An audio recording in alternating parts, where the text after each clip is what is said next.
You've seen stars. Of course you have. You walk outside on a clear night, you look up, and there they are. Thousands of them. You point at one and say, "I see that star." And you are absolutely, completely wrong. You have never seen a star. Not once. Not ever. And by the time we are done here, you will not be able to look at the night sky the same way again.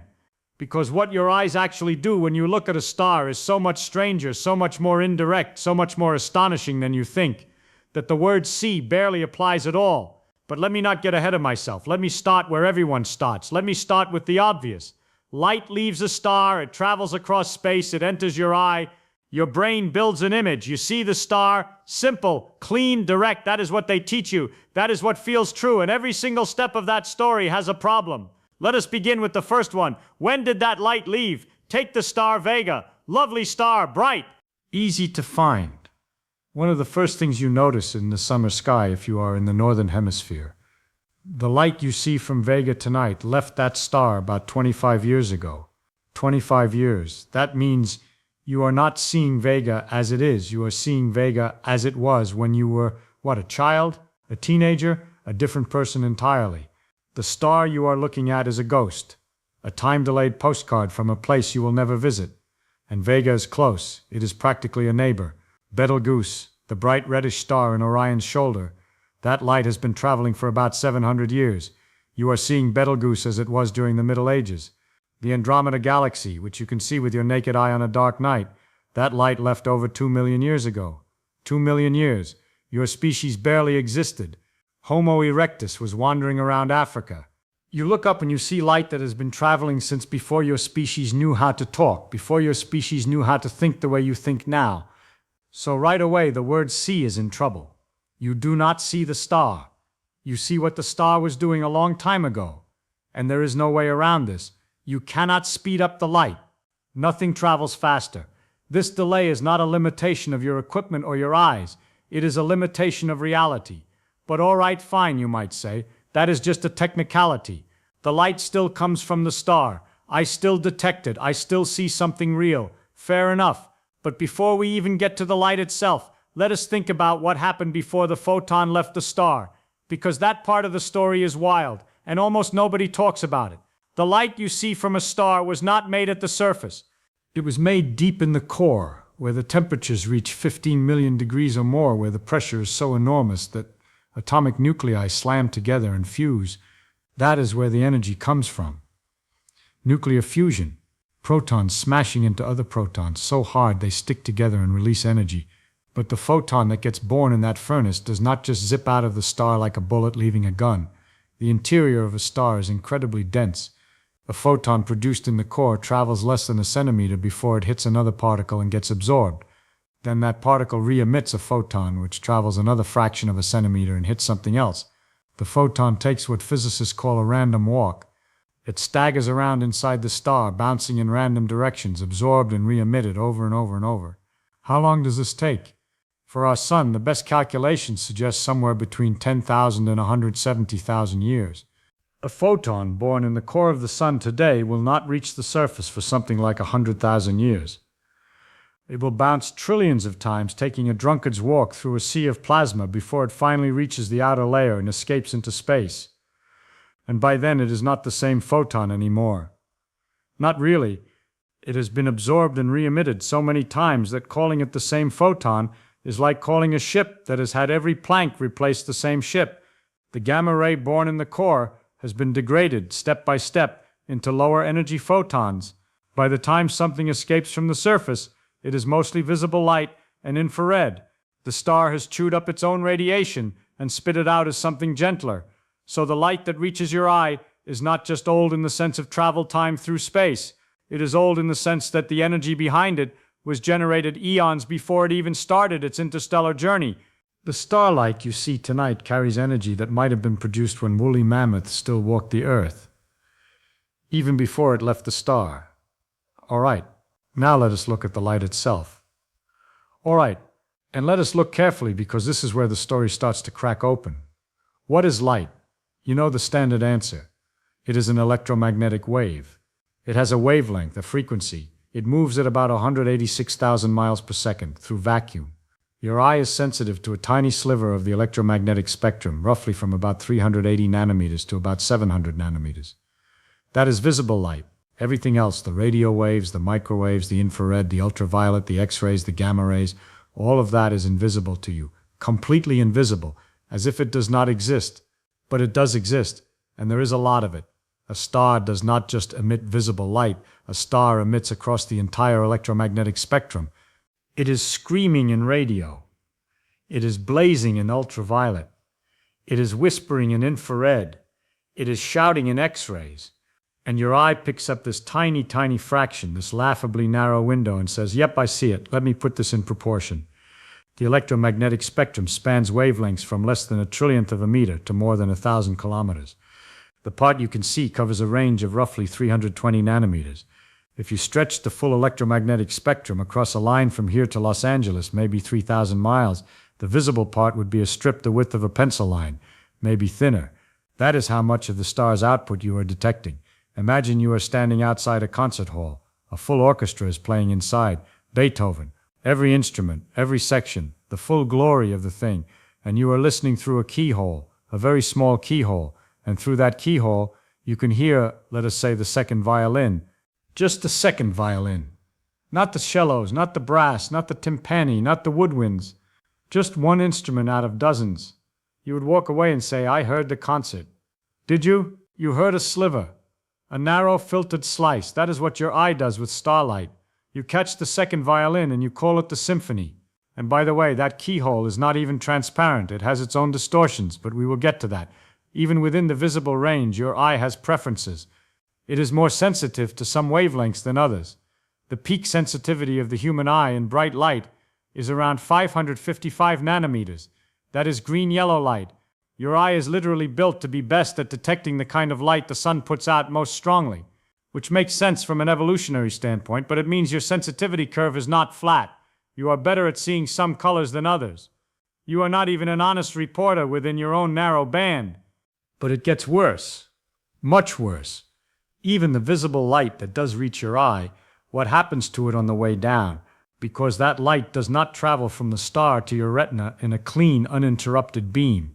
It has to pass through the atmosphere. And the atmosphere is not a window. The atmosphere is a mess. Think about what air actually is. It is a thick soup of nitrogen, oxygen, argon, water vapor, carbon dioxide, dust, pollen, smoke, pollution, and whatever else happens to be floating around that evening.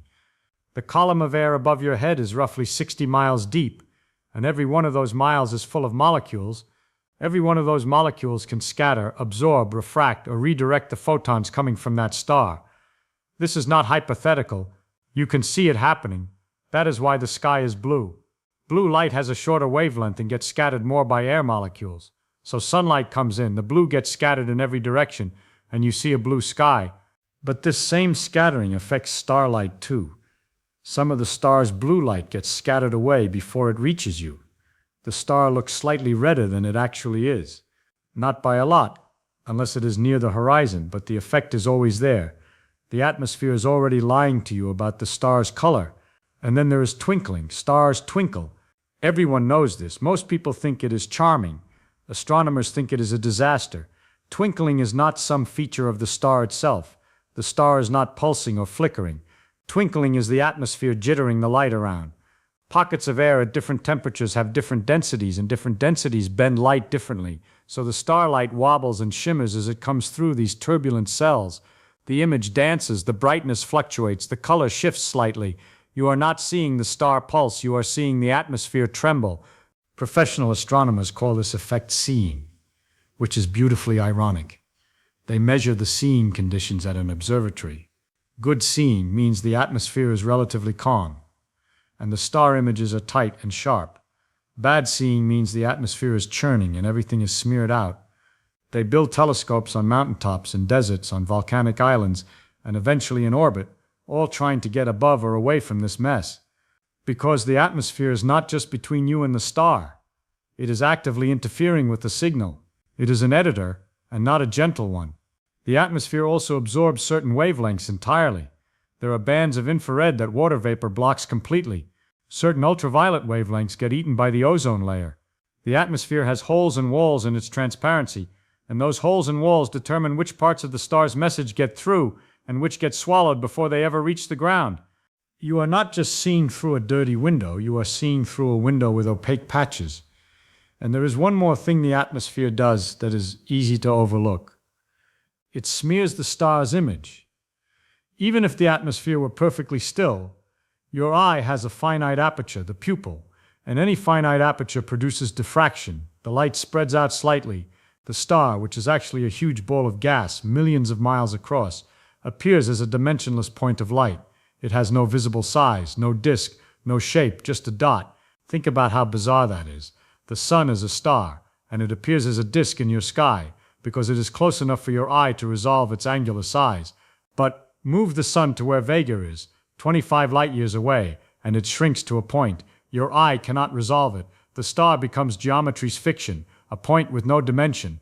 Everything you know about a star, its size, its temperature, its composition, has to be extracted from that single unresolvable dot, from the brightness of the dot, from the color of the dot, from the way the dot wobbles or dims over time. All of stellar astronomy is built on squeezing information out of objects you literally cannot see as anything other than geometric points. And yet, from those points, human beings deduce that stars are suns, that they are made of specific elements, that they have life cycles, births and deaths, that span billions of years, that they manufacture the heavy elements in your body. All of that from unresolvable dots of ancient, filtered, grayscale light. When you think about it that way, the achievement of astronomy is almost absurd. It is like reconstructing an entire symphony from the sound of a single muffled note heard through a wall. And yet we did it, not because we see well, but because we think well, because we refuse to accept the dot as the final answer. So the atmosphere and your own optics conspire to give you an image that is smeared, jittered, color-shifted, and dimensionless. That is your raw data. That is what you are working with.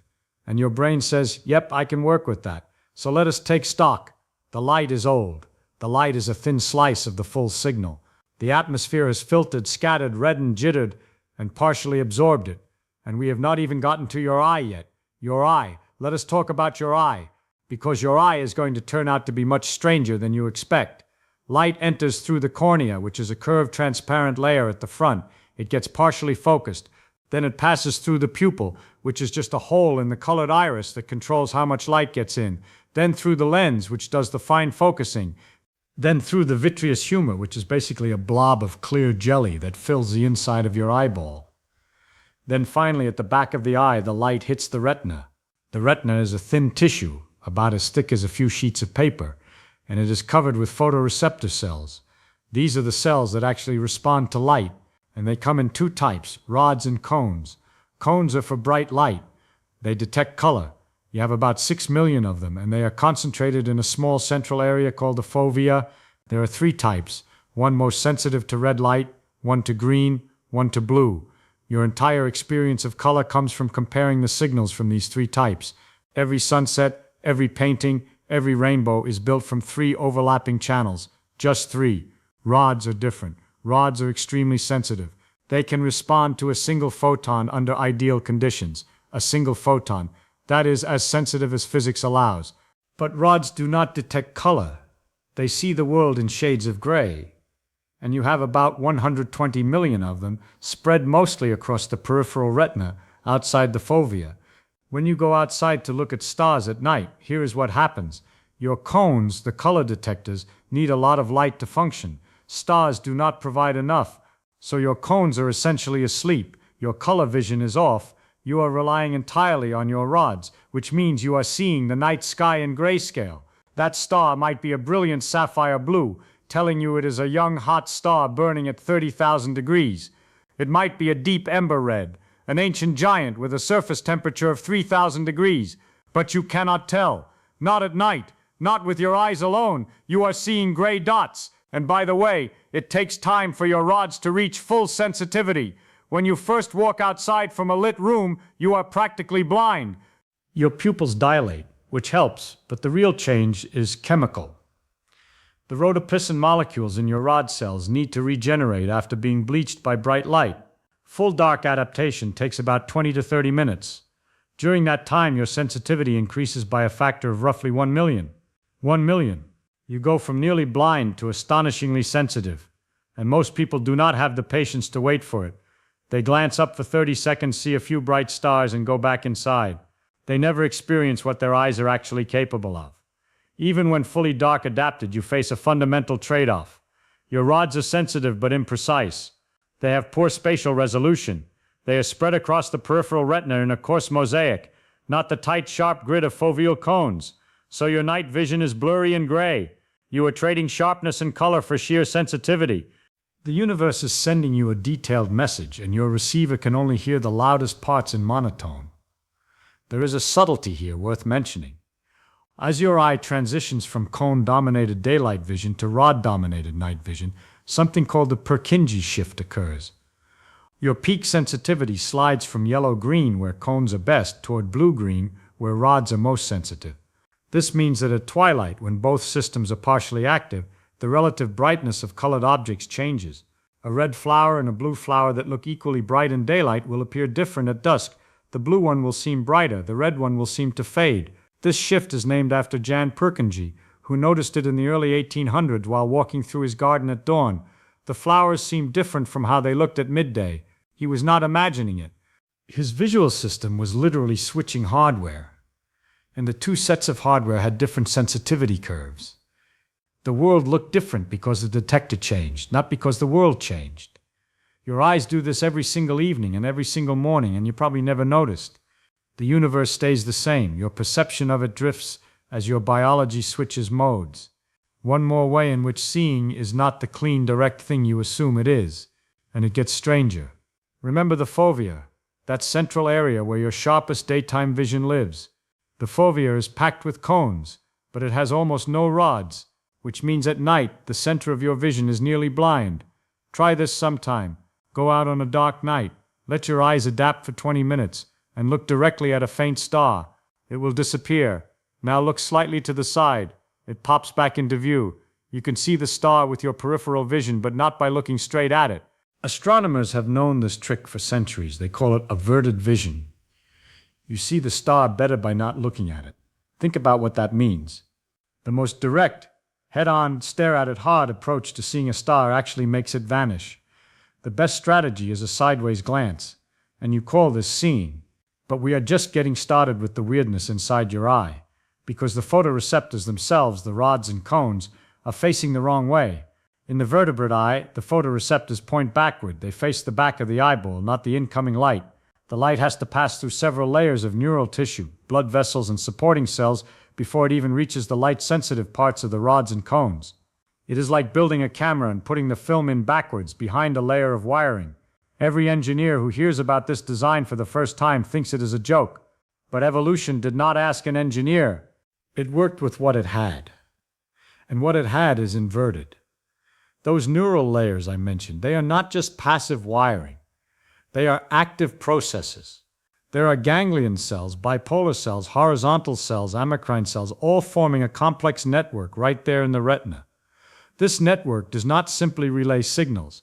It processes them. It enhances edges. It suppresses uniform areas. It detects motion. It adjusts for contrast. It compresses the data.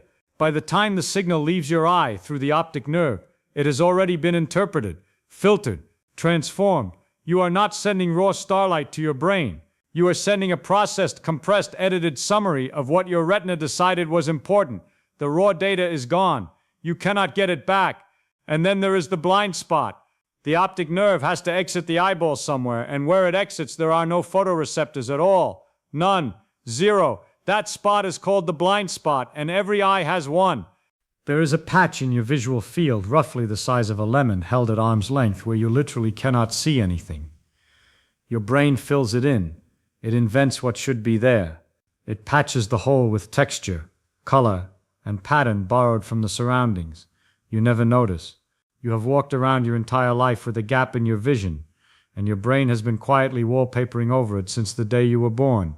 So your brain is already fabricating parts of your visual field, all the time, effortlessly, without your knowledge or consent. That should make you very nervous about what else it might be making up. And it is making up more than you think. Your eyes do not hold still.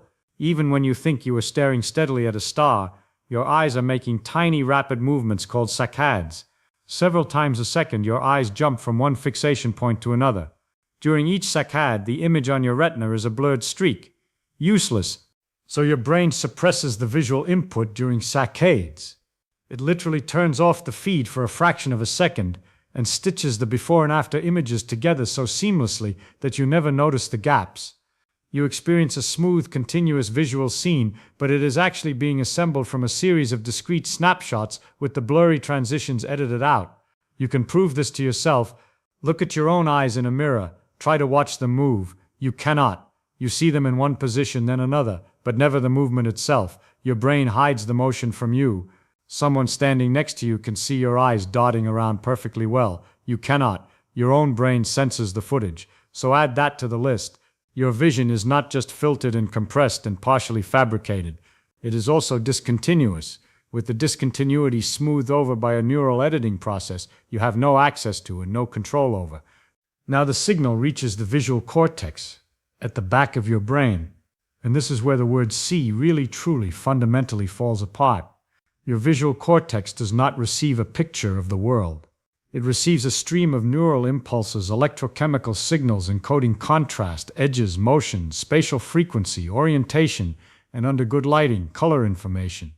These signals arrive through about 1 million nerve fibers in each optic nerve, which sounds like a lot until you realize that a modest television screen has several million pixels. Your optic nerve carries less data than a low-resolution video feed. The brain takes these fragmentary, compressed signals and constructs an experience.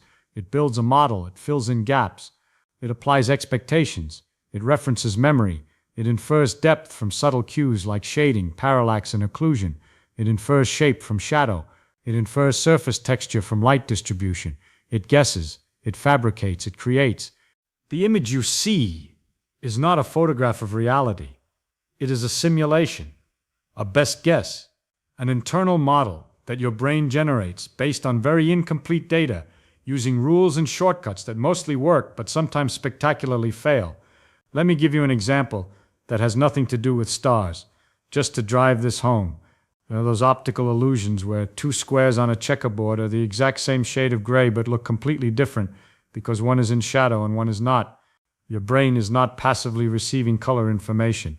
It is actively computing what color things should be based on its assumptions about lighting, context, and surface properties. It gets the answer wrong, and it does not warn you. It presents its guess with absolute confidence. You look at the two squares and you would swear on your life that they are different colors. They are not. That is not a quirk. That is how your visual system works all the time, every second, with everything you see, including stars. And remember, all of this elaborate neural machinery, these layers of processing and guessing and fabricating, all of it is running at full tilt. Just to show you a gray dot. One gray, dimensionless, twinkling dot. That is the output. That is the product of the most sophisticated image processing system biology has ever produced. A dot. And this brings up something I find deeply unsettling, which is the question of what color actually is. You think of red as a property of the object. The apple is red. The star is blue. But red is not a property of the object. Red is a property of your brain. The apple reflects light at wavelengths around 650 nanometers. The photons themselves are not red. They have a frequency. That is it. Red is a label your brain assigns to a particular pattern of cone stimulation. It is a qualia, a subjective experience created inside your skull. An alien with different photoreceptors would experience that same wavelength as something entirely different. Perhaps something you cannot imagine because you have never experienced a color outside your three-channel system. There is no objective red out there in the universe. There are electromagnetic waves of various frequencies, and there are brains that assign sensory labels to them. The label is inside, the wave is outside, and the two are nothing alike. So when you see a star, and you say it looks white, or blue-white, or yellowish, what you are really saying is that your three types of cones, or your rods in dim light, responded to a particular mixture of wavelengths, and your brain's color processing system computed a subjective label. You are reporting on your own neural activity, not on a property of the star. The star has a surface temperature. It emits a spectrum, but it does not have a color. You give it one. When you look at a star, your brain takes a mangled, filtered, ancient, colorless, wobbly signal and presents you with a confident, stable experience. I see a star, and you believe it. Why wouldn't you? It feels direct, it feels immediate. It feels like the star is right there, a bright point hanging in the darkness. But the star is not right there. The star is trillions of miles away. The light is years or centuries old. The information has been filtered by the atmosphere, received in a narrow band, detected by backward-facing cells in a jelly-filled ball, compressed by neural processing, transmitted through a cable with a hole in it, and reconstructed by a brain that routinely makes up missing data and presents illusions as fact. What you see is a model, a representation, a creative reconstruction by about 3 pounds of wet neural tissue, and the real star, the actual thermonuclear furnace out there in space, is nothing like the tiny white dot in your visual field. Now, let me be fair. I am not saying this to make you feel bad about your eyes. Your eyes are magnificent instruments. They are spectacularly good at what they do. The fact that your dark-adapted rods can respond to a single photon is incredible. That is the quantum limit. You cannot do better than that without violating the laws of physics. The fact that your visual system can construct a stable, useful, navigable model of the world from such fragmentary data is one of the most impressive computational feats in nature. But impressive does not mean direct, and useful does not mean accurate. Your visual system is optimized for survival, not for truth. It is designed to help you find food, avoid predators, recognize faces, and navigate terrain. It is not designed to give you a faithful representation of a thermonuclear fusion reactor sitting 4 light-years away. You are using a tool built for one job to attempt a completely different job. And the remarkable thing is that it works at all. Let me push this further, because there is another layer here that most people never think about, and this one is my favorite.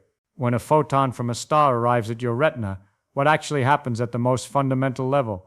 Let us get down to the individual event. A single photon strikes a single molecule of a protein called rhodopsin, which is embedded in the membrane of a single rod cell. The photon is absorbed. Its energy causes a specific chemical bond in the rhodopsin molecule to change configuration. A piece of the molecule called retinal flips from one shape to another, from what chemists call the 11-cis form to the all-trans form. This tiny geometric change triggers a cascade of biochemical reactions inside the rod cell. Enzymes activate, ion channels close, the electrical state of the cell changes. The cell sends a signal to its neighboring neurons. That is it. That is the entire physical interaction between you and the star. One molecule, one shape change, one signal. Everything else, the image, the experience, the sensation of seeing, the beauty, the wonder, all of it is constructed afterward by your nervous system. The actual event is absurdly minimal. A single molecule twitches. And here is what makes it even more remarkable. That photon, the one that just got absorbed by your rhodopsin, it is gone, destroyed, absorbed. It does not exist anymore. The photon that traveled for 25 years across the vacuum of space from Vega, that survived the journey through the atmosphere, that made it through your cornea and lens and vitreous humor, that navigated the backwards-facing cell layers of your retina, that photon ends its existence by being consumed by a molecule in your eye. It does not bounce off and continue on its way. It does not ricochet into your brain.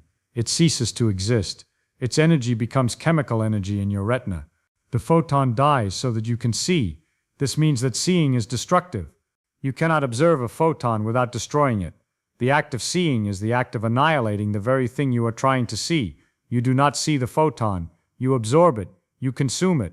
You convert it into something else entirely, a neural signal, and then your brain invents an experience based on that conversion. That is not seeing. Not in the way you normally think of the word. That is translation. Lossy, imperfect, creative translation. From electromagnetic radiation to molecular geometry to biochemistry to electrochemistry to neural firing to subjective experience. 5 completely different languages. And something is lost at every step. Think about what happens when you translate a poem from Japanese into English. Some of the meaning survives. The general idea comes across, but the sound, the rhythm, the cultural resonance, the specific weight of each word, that is gone. You get an approximation. A useful one, perhaps even a beautiful one, but not the original, not the thing itself. When you see a star, you are reading a fifth-generation translation of a message that was already incomplete when it arrived, and here is a number that should haunt you. A faint star, one just barely visible to the naked eye, delivers roughly 1,000 photons per second to your pupil. That sounds like a lot, but the star is emitting something like 10 to the power of 45 photons per second in all directions. Your eye intercepts a fraction so small that if I wrote it as a decimal, there would be more zeros after the decimal point than there are atoms in your body. You are collecting an almost infinitely thin sliver of the star's output. It is like trying to judge a rainstorm by catching a single drop in a thimble. And of those 1,000 photons per second that do reach your cornea, not all of them make it to your retina. Some get reflected off the cornea, some get absorbed by the lens, some get scattered by the vitreous humor. Maybe 60 to 80% actually reach a rod cell and get absorbed. So your actual data stream from a faint star is a few hundred successful photon detections per second, a few hundred molecular twitches. That is your connection to a furnace burning trillions of miles away. Now, if all of this is true for visible light, imagine what else the star is saying that you will never hear. The star emits neutrinos. Neutrinos are particles produced in the nuclear fusion reactions at the star's core.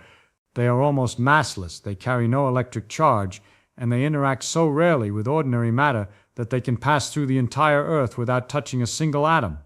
Billions of neutrinos from our own sun are passing through your body right now, this very second, and you feel nothing, see nothing, detect nothing. We built detectors deep underground, surrounded by thousands of tons of ultra-pure water or cleaning fluid, and we wait.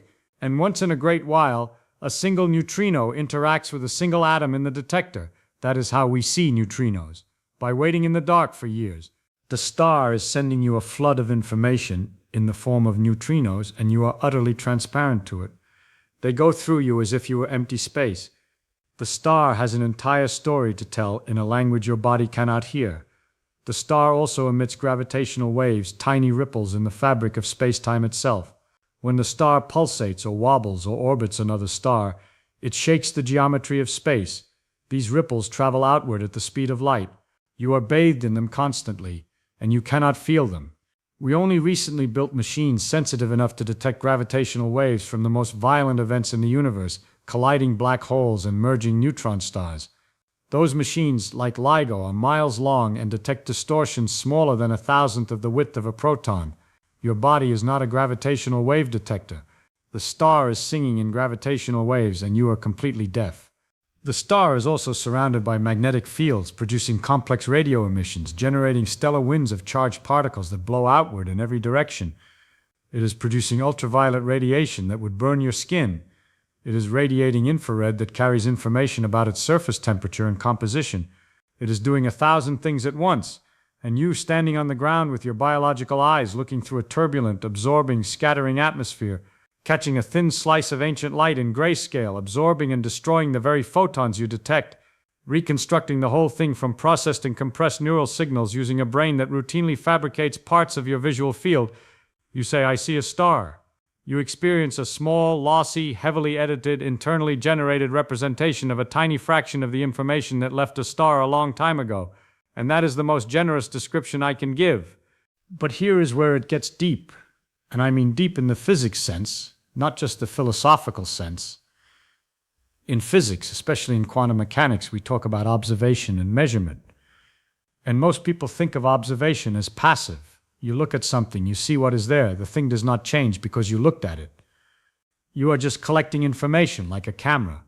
But that is wrong. Observation is always an interaction, always. To see something, photons must either bounce off it and enter your eye, or be emitted by it and enter your eye. Either way, there is an exchange of energy and momentum. The act of seeing involves a transfer, a transaction. The thing you observe is affected by the observation, even if only slightly, and you are affected by it. Seeing is not passive reception. It is participation. At the quantum level, this gets truly profound. A photon, before you detect it, does not have a single definite position. It does not take a single definite path through space. In the framework of quantum mechanics, it exists as a superposition, a spread-out wave of probabilities until a measurement occurs. When your rhodopsin molecule absorbs that photon, that absorption is a measurement. The superposition collapses. or appears to collapse. The photon goes from a blur of possibilities to a definite event at a specific location on your retina.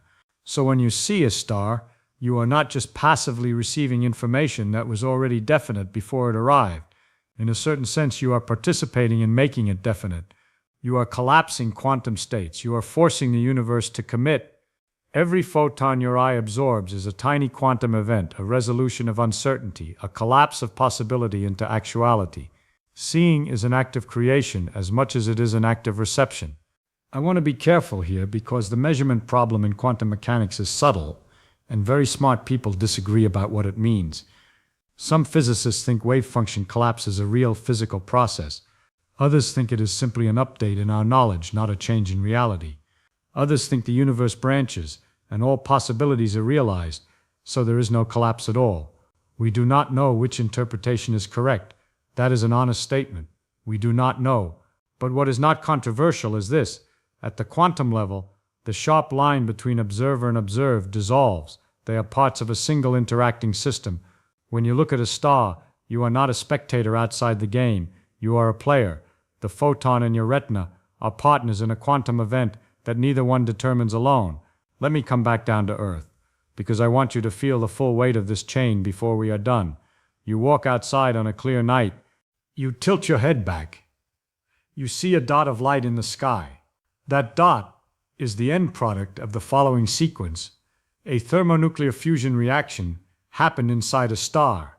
Energy born as gamma rays bounced around the stellar interior for tens of thousands of years before escaping as visible light. That light then crossed the void for years or millennia. It entered Earth's atmosphere and got scattered, reddened, and jittered by 60 miles of turbulent gas. A sliver of the signal, in a narrow wavelength band, made it through your cornea, lens, and vitreous jelly, passed backwards facing neural layers, and was absorbed by a single molecule which changed shape. Processed, compressed signals traveled down an optic nerve with a hole in its field of view. Your brain filled in the gaps, applied assumptions, and constructed a subjective visual experience, and you call that seeing a star. It is magnificent. But it is not simple, it is not direct, and it is nothing like what you thought it was. One more thing before I let you go, and this is the one I think about when I cannot sleep. Everything I just told you about stars applies to everything you see. Everything, the chair across the room, the face of someone you love, your own hand held up in front of your face. All of it is reconstructed, all of it is a model, all of it is your brain's best guess based on fragmentary, processed, interpreted, compressed, partially fabricated data. You have never directly perceived any external object. Not once in your life. Every visual experience you have ever had is a simulation generated inside your skull. The world you see is not the world, it is a map, and the map is not the territory. The real world, the world of quantum fields and electromagnetic radiation and gravitational curvature and neutrino rivers, that world is out there doing its thing, utterly indifferent to whether you notice. It is not waiting to be seen. It does not need your approval. It does not care about your visual limitations. The stars do not care whether you see them. They burn, they fuse hydrogen into helium and helium into carbon and carbon into oxygen. They explode or they fade. And some tiny fraction of their energy, after an unbelievable journey, after being filtered and delayed and distorted and compressed and destroyed and reconstructed, ends up as a subjective flicker in a biological brain on a small wet rock orbiting an ordinary star in an ordinary galaxy. And that flicker makes you feel something. That little processed, reconstructed, simulated point of light makes you feel wonder. It makes you feel small. It makes you feel connected to something vast and ancient and indifferent. That is the most extraordinary thing about human beings. Not that we see accurately, we do not, but that we see at all. That we take this garbled, ancient, partial, mangled message from the universe, and we turn it into meaning, into science, into music, into the desire to understand. You have never seen a star, but you have done something far more remarkable than seeing. You have taken a twitching molecule and a cascade of chemistry and a web of electrical impulses and a few cubic inches of neural tissue, and you have built an entire universe inside your head. And then you looked at that universe and asked the most extraordinary question any arrangement of matter has ever asked. What is this? How does it work? Why is any of it here? That question, that impulse, that stubborn refusal to accept the surface of things, that is what physics is. That is what science is, not seeing, understanding. And understanding, unlike seeing, has no known limits. Next time you look up at the night sky, try this. Pick one star, just one, and instead of saying, I see it, say to yourself, something happened a long time ago, very far away, and the evidence just arrived. My body destroyed it, my brain rebuilt it, and what I am experiencing right now is a tiny echo of a vast event I will never directly witness. Then ask yourself, what else is arriving that I cannot detect? What messages is the universe sending right now that I am completely deaf and blind to? And how much of what I call reality is something my brain quietly made up? If that does not keep you awake tonight, I would love to know what does.